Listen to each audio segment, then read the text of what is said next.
Hello buddy and welcome back to the Overlap Breakdown channel. Today we're here to find the perfect Casemiro replacement for Manchester United.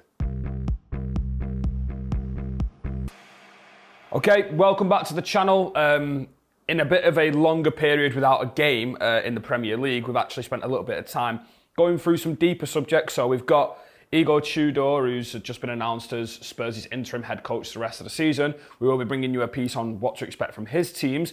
But in that time, we've also been researching for the perfect Manchester United midfielder to replace Casemiro. So if you do enjoy the pieces, please don't forget to like, comment, and subscribe to stay up to date with all of the breakdown pieces coming your way. But this is a bit of a big one for me because obviously of how passionate I am about Manchester United. But the midfield, despite changing manager, obviously is still an issue. And the reason why it's an issue for the longer term is that it looks like Manchester United have finally struck balance in their midfield with Bruno Fernandes, Kobbie Mainoo and Casemiro. And it feels like that midfield at the moment is playing really well, and it feels like it's got a lot of connections in there. And what Michael Carrick has emphasised since he's come into Manchester United is this element of small space work, but also this element of dueling and covering ground. Kobbie Mainoo has covered ground in pretty much every single Manchester United game under Michael Carrick, I think barring one.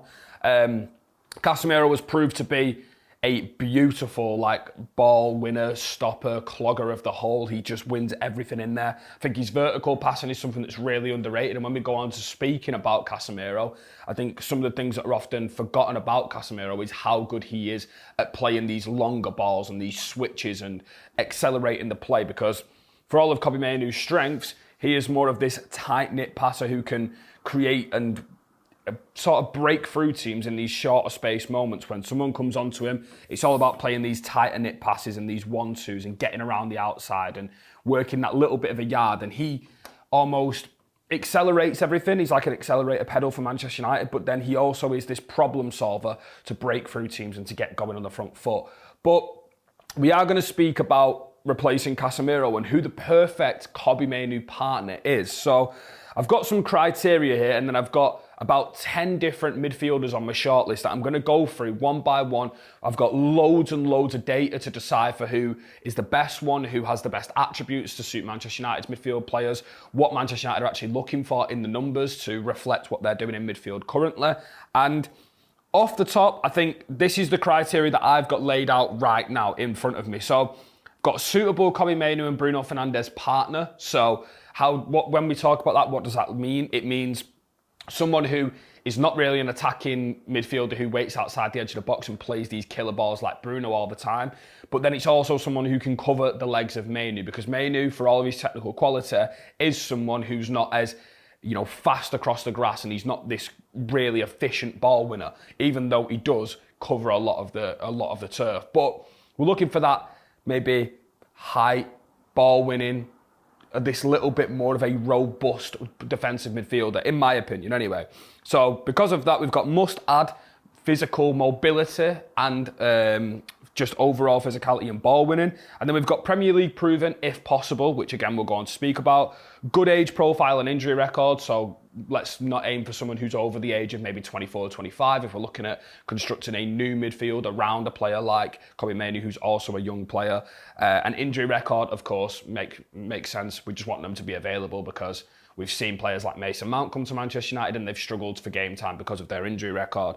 Goal threat and aerial potential. So when we speak about Casemiro, the amount of big goals he's scored, that needs to be replaced. And I think overall, set pieces in general with this midfield recruitment need to be addressed, because obviously we don't know what's going to happen to Harry Maguire. It looks like he's going to sign a contract extension. But if him and Casemiro both potentially leave in the summer, you're looking at a situation where Manchester United are 10 times worse off set pieces. So definitely someone who adds that aerial prowess in the air, whether or not it's the height or the robustness or the goal scoring, we need that to be replaced if them two are to go. So now, after we've covered the basis of what the criteria is when searching for the next Manchester United midfielder or midfielders, we're now going to go through the A-tier options. And because Premier League is such a big part of the recruitment, considering how well the two Premier League proven players have done for United that was signed in the summer, we're now going to take you over to the Premier League companion powered by Copilot to compare each of the Premier League midfielders on Manchester United's shortlist to find out which one of them suits Manchester United best. This segment is brought to you by Microsoft Copilot as part of their partnership with the Premier League. Okay, now moving on into our Premier League companion powered by Microsoft Copilot. We're in the Premier League website right now, and if we just click on the Copilot icon, we get through to the Premier League companion powered by Copilot. And we're going to ask this to compare the different Premier League midfielders that Manchester United have been linked to. So below, if you can see here, we've got compare these midfielders: Sandro Tonali, Elliot Anderson, Carlos Baleba, João Gomez, Adam Wharton and Amadou Onana. So we're going to ping this through now and we're going to see what it gives us back. Okay, now we can see in the answers below, it is giving us the different data points for each individual player. And then it's also giving us a summary of their deeper data and what their profiles do suggest. So as we've mentioned in the start of this show, we're looking for someone who can partner Kobbie Mainoo, but can also progress the ball forward. But then we're also looking for a player who has this defensive solidity within their game, so they can win the ball. They've got high energy, they've got a high amount of duels won, interceptions. We can see that the ball progression goes down to Elliot Anderson of Nottingham Forest, who has the best ball progression stats out of the midfielders on this shortlist. We've then got Sandro Tonali, who plays a really good amount of short distance passes, but maybe is too similar to Kobbie Mainoo in that regard for these short distance like ball playing. But we can see for the defensive / physical midfield profile, we've got João Gomez and Amadou Onana. We're looking for these high progression passers. We're looking for Elliot Anderson, who's got the ball playing. We can see here that he has the most passing volume per match on the Premier League companion powered by Copilot. Now, to reflect that, we're looking for maybe one or two midfielders. So for me, I would say Elliot Anderson is one that Manchester United have to get. I think he's a plug and play. He's very mobile. He's very physical. He's durable. He's available, more importantly. He's Premier League proven. And he can sit next to Kobbie Mainoo and take the ball right in front of the defence. But then when it comes to moving up the pitch, they can both balance each other out. And Kobbie Mainoo can come sit, play short distance, and they both reflect each other's strengths and weaknesses quite well. So in my opinion, the number one midfielder to sign for Manchester United would be Elliot Anderson. Now, a second midfielder signing would, in my opinion, be someone who's that little bit more robust and physical. And when we look at the data that we have here,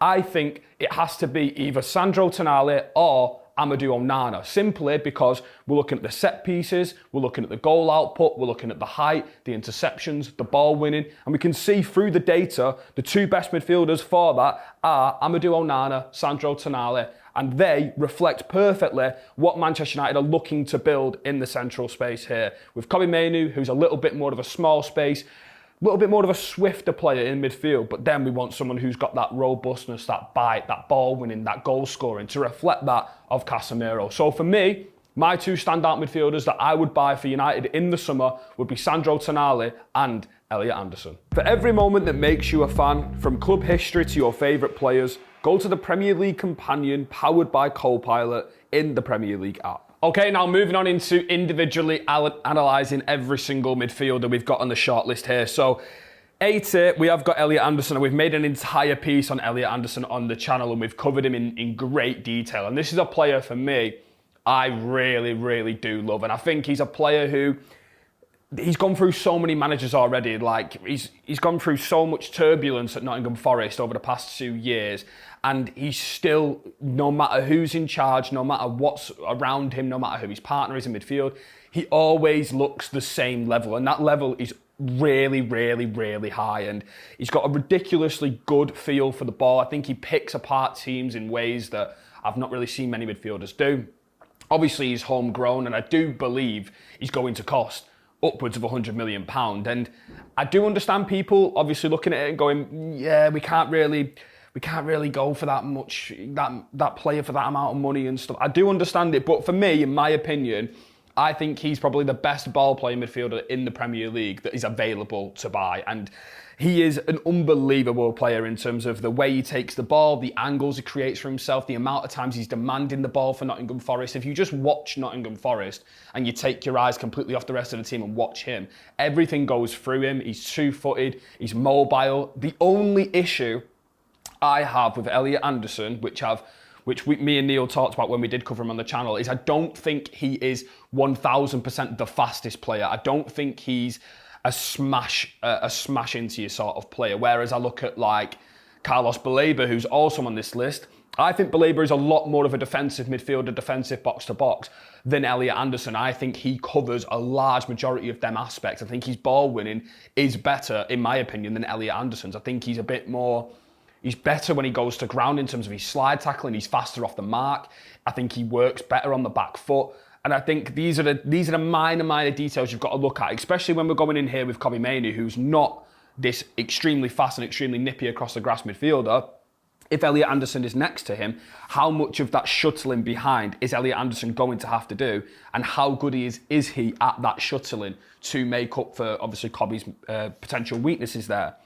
But for me, I still think he's the one in terms of if you were to go and buy someone and expect them to develop into something special, I think he is going to be the one to do that. I think his ball playing is absolutely ridiculous. If you just go and look at all the things he tops for in the Premier League, I think it's line-breaking passes, final third passes, duels won, recoveries. And he's still so young and his career's gone like that, and he's very, very durable. He's not been injured. And I think the only thing on top of, obviously, this potential weakness off the ball with his sprint speed and how much he moves across the grass, is Manchester City will be around Elliot Anderson. We said it when we analysed him. He does feel like a player who would go to Manchester City, play in front of the defence like this, and just be their heartbeat. And with the situation around Rodri, where he's taking a little bit longer to get back up to speed, God knows if Manchester United will actually be in the driver's seat when they go to get Elliot Anderson. But I will say, he is more of a 6'8" mould. So we're talking about someone who plays in a 2 with Kobbie. I don't expect him to sit in front like this. It's actually pretty interesting when you hear Thomas Tuchel profile Elliot Anderson in comparison to Adam Wharton. He says Elliot Anderson is a 6 and he said Adam Wharton is an 8.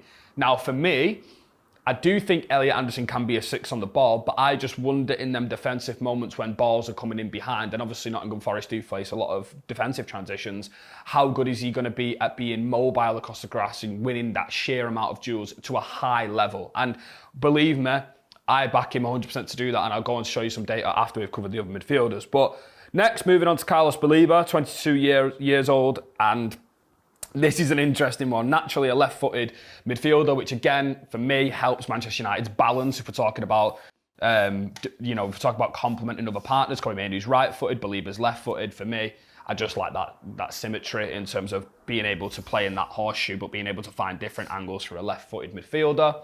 But he's had a weird season this season. He got subbed off and he got booked and subbed off in his last game for Brighton, and Fabian Hürzeler said it was just to protect him, but there does seem to be something deeper going on with him and Brighton as an entire club, and I don't know whether or not it's the fallout from the Manchester United situation. I'm not sure if he's kicked off and wanted to go, but he's still getting consistent game time at Brighton, and I think because Hürzeler does enjoy using him, obviously.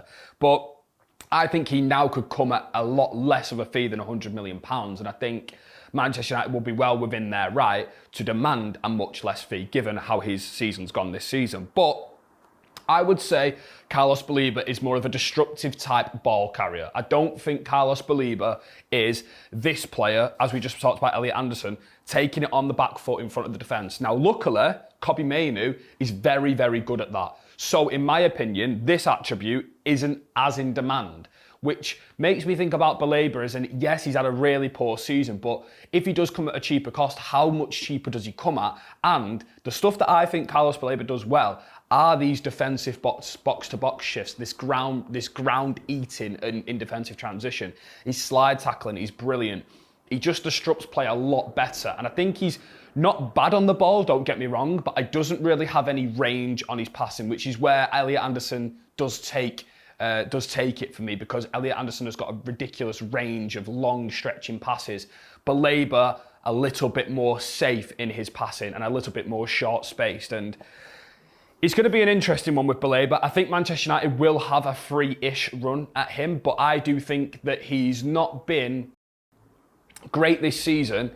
But I watched him at AFCON for Cameroon, and he was back up to that fitness level, back up to that, sharpness, and his mentality was just so much better in terms of the way he applied himself to games. And I think that is definitely something to look at. If you can come at a cheaper cost, he is more of a destructive type of midfielder that fits Kobbie Mainoo better, in my opinion, than some of the other midfielders on this list. But obviously, depends how much cheaper he does come at.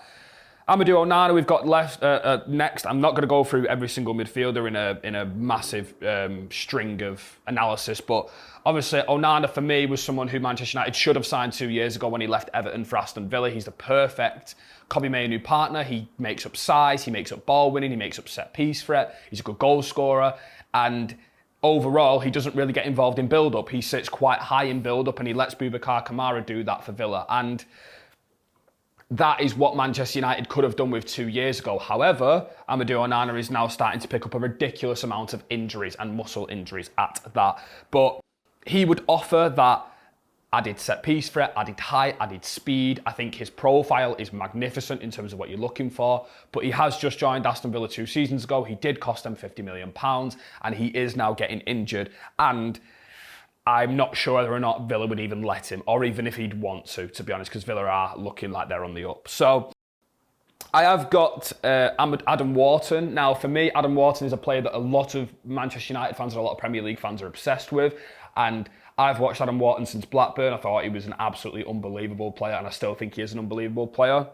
I think Adam Wharton doesn't suit this Manchester United midfield, in my opinion. I don't think it. I do think he's a bit underrated defensively, but I do think he's quite rash defensively. I think he's got that same element of that legginess. He's not nippy. He's not very physically imposing, but he does like to get his mentality to Jules is really nice. Like he goes in, he sticks his foot in, he can battle, but he doesn't have them outstanding physical attributes. And for me, he is not someone who I would consider to stand here in this position behind a Kobbie Mainoo and win and stop attacks. He's a player for me who plays up here. Now, it's quite funny.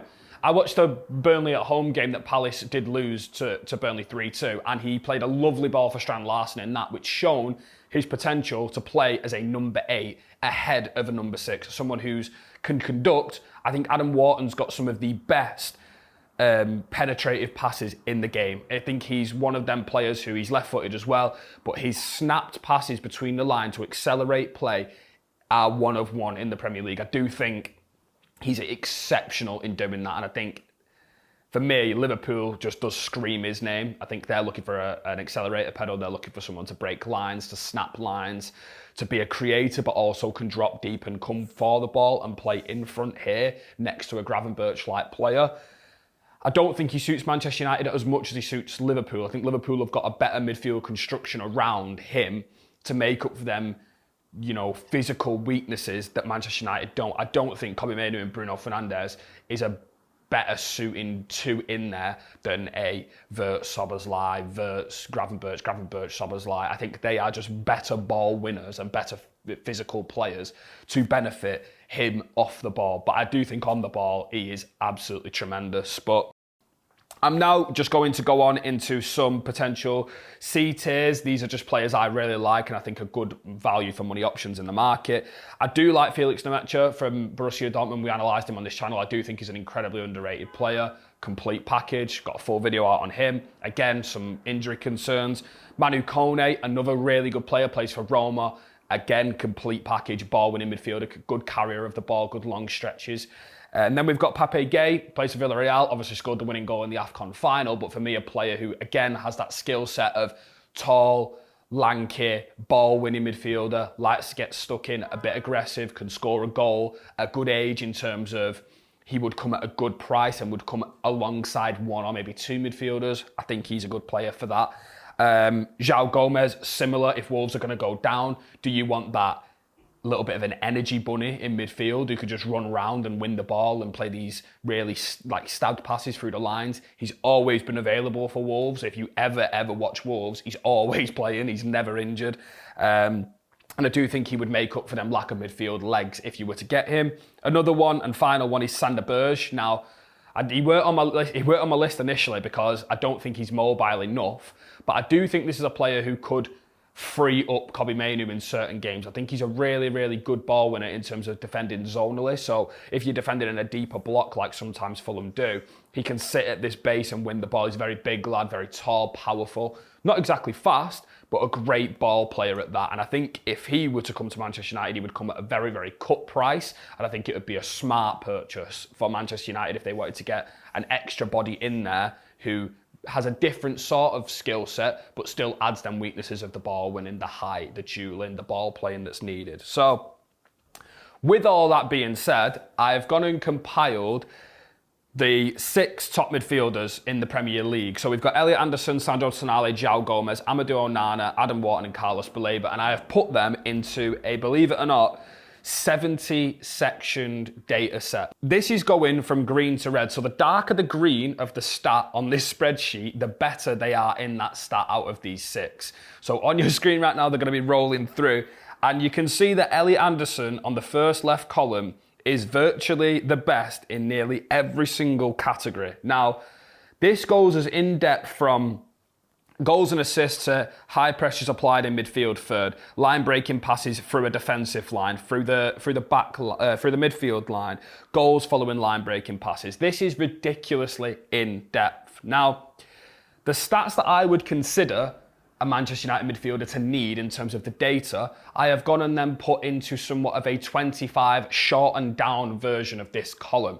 And if we go through them one by one and we rank the final score that it turns out, so if you add up all the data points that they've had in them categories that I've got for best Manchester United suited midfielder, the first 2 options are Elliot Anderson and Sandro Tonali. Now, I would find it very, very hard to disagree with anyone who said that. Now, don't get me wrong, that's probably 200 million quid worth of midfielders. But I do think this is something that Manchester United should be looking at and going, I do think they complement each other really well. I don't doubt you Manchester United are going to be in Europe next season. They are going to need the squad depth. But I want to explain to you why they're my 2 in terms of why I would go for them. So, Elliot Anderson has all the ball playing ability you could ever want. He's got the long stretches. He plays as a left central midfielder for Nottingham Forest, which automatically suits Manchester United's dynamics in the midfield. He's played for England 5 times already since his call-up, so he's already rated by Thomas Tuchel. He's played as a deep line playmaker in them games. He has the most line-breaking passes in the Premier League. He has the most duels won in the Premier League, the most recoveries, the most ball recoveries. He is a player that, in my opinion, is the complete package in terms of mobility, technical ability on the ball, availability, progression, injuries, everything. It just seems like it's the one for me. I do think, as I mentioned before, he does have some weaknesses in terms of covering grass and being fast off the grass and being that one-of-one ball winner like a Amadou Onana type player. But I do think he is the one for Manchester United if we're talking about a young midfielder who's homegrown, who's the next one who's going to go somewhere. The only problem is that I think Manchester City will be in there. Now, the next midfielder is Sandro Tonali. Now, the reason why I quite like this Sandro Tonali shout is I don't think he's a number 6. He's definitely not a number 6, but Newcastle have oftentimes used him as this deep line midfielder. Now, for me, he's never been this. He's never been that old school Italian regista, if you like. He's someone who plays ahead and crashes the box. Who also does that? Casemiro. I think he replaces that bite, that duel winning, them recoveries, the goal getting, the late box runs.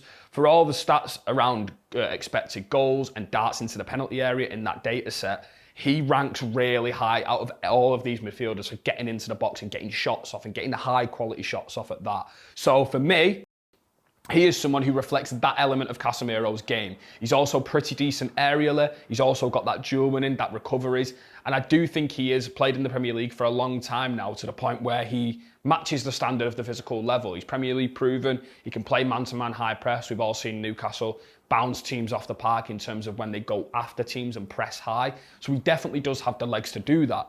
So for me, these 2 midfielders provide the ball playing element of Manchester United to control games. Elliot Anderson also takes set pieces for Nottingham Forest and has a really good delivery, has a really high expected assist number this season. But he's also the complete package in terms of everything he does is to a good level, and his ball playing for me is top tier. So for me, he covers off that range on the ball Kobbie Mainoo lacks. He lacks switches, long stretches, a little bit of duel win, a little bit of recoveries all the time. That is going to be handled by Elliot Anderson. Sandro Tonali will then make up for the loss in Casemiro in terms of the late box runs, the goal scoring, the darts into the box, the recoveries, the duels won, the high pressing situations.